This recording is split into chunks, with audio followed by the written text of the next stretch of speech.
Chairman, thank you. Chief Magnus, thanks for dropping by the office and get a chance to be able to visit yesterday, to be able to talk through some things. Let me set context here because I want to ask a larger question, because really the big issue is, what are you going to do? What's the plan? Right now that we're facing this year, the highest number of illegal crossing interdictions ever in the history of our country this year. Now that is after October, November, December, January were low numbers, but mysteriously starting in February all the way to the present, numbers have skyrocketed. We have triple the number of people each month that are crossing the border illegally now than what we had October, November, December, and January. We have the highest amount of methamphetamines crossing our border in the history of our country. We have the highest number of fentanyl crossing our border in the history of our country. We have, as you described yesterday, what the public hates, chaos on our southern border right now. You have described yourself as not an open borders guy, which I appreciate. The big question that we've got to resolve here, stepping into this role, is you're walking into a chaotic situation where we have the highest number of illegal crossings in the history of our country. What is your plan? Senator, thank you for the question. And of course, if there was a ready-to-go plan to address all the problems that you've just described, my guess is that not only CBP, but you all as a body would have seen to it that it was implemented. I think that key to answering your question is going to be the importance of collaboration, building relationships.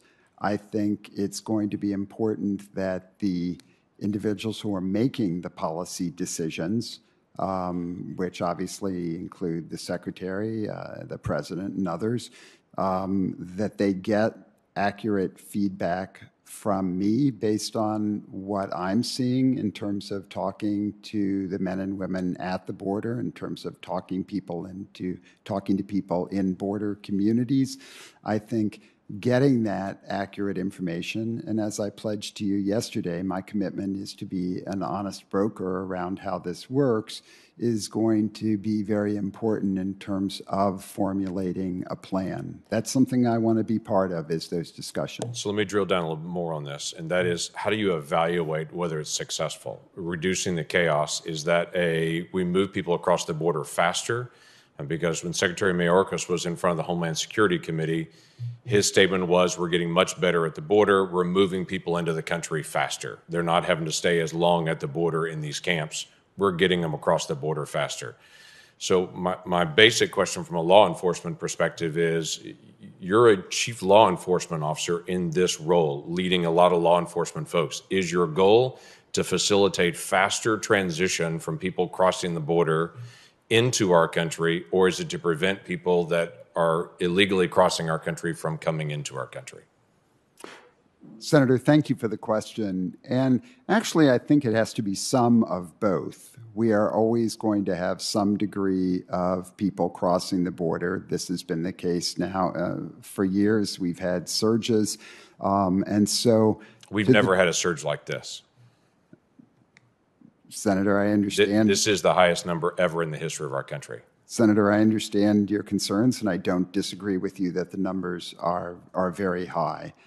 But the bottom line still remains that, first and foremost, we need to enforce the law. And secondly, we need to have a process that's humane and efficient so we can deal with those who are coming across the border, whether it be to seek asylum or for other purposes. So I think, again, to some degree, we have to have both.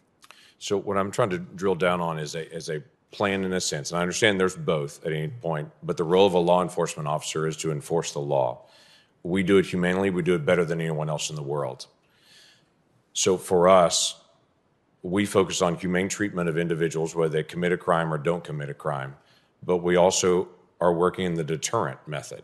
Right now, it doesn't feel like we're deterring activity. It looks like we're encouraging it. And I would tell you, for the cartel perspective, clearly they're making a tremendous amount of money incentivizing people to be able to come, and we continue to see record numbers month after month after month. So the border has large gaps in the fencing just south of your house. There in Arizona, where literally the administration stopped on January the 20th and left huge gaps in the fence there. The asylum policy is being treated different. The federal courts have now stepped in to DHS and said they need to put back in the migrant protection protocols again.